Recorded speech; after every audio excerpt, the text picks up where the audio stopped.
Now that we know what a process is, let's see how we create processes. We're going to use a model called the fork exec model. Okay? So fork creates a copy of the current process, and execv replaces the current process code and address space with the code for a different program. Okay, so fork creates a copy, an entire copy of the current process, and execv replaces the code and the data and the address space of the process with the code for a different program. Okay?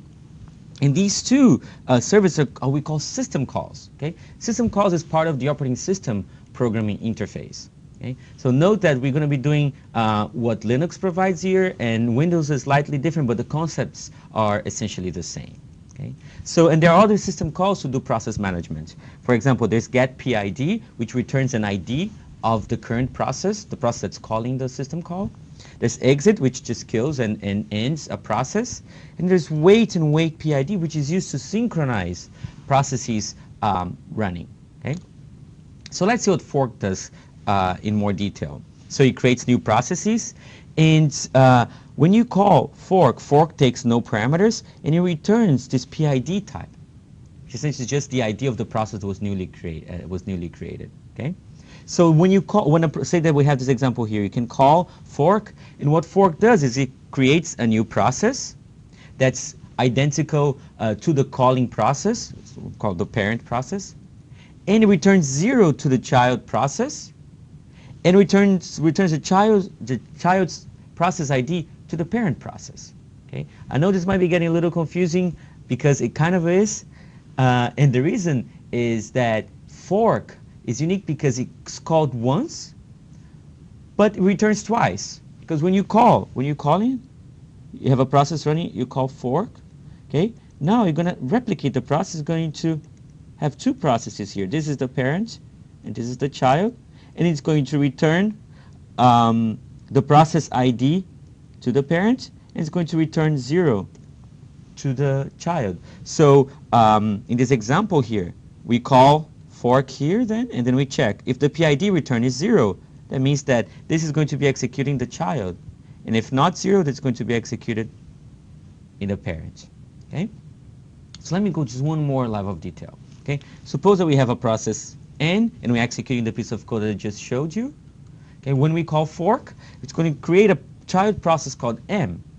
Okay? So, and they run the same program, right? Because it's an entire replica, byte for byte, and the entire state to a different process, but now they're both running at the same time. Okay? So now process N continues executing, so it's going to receive PID, right? The PID is going to receive M, which is the ID of the child process. Okay? And now the child process is running, and it's going to receive 0. Okay? Great.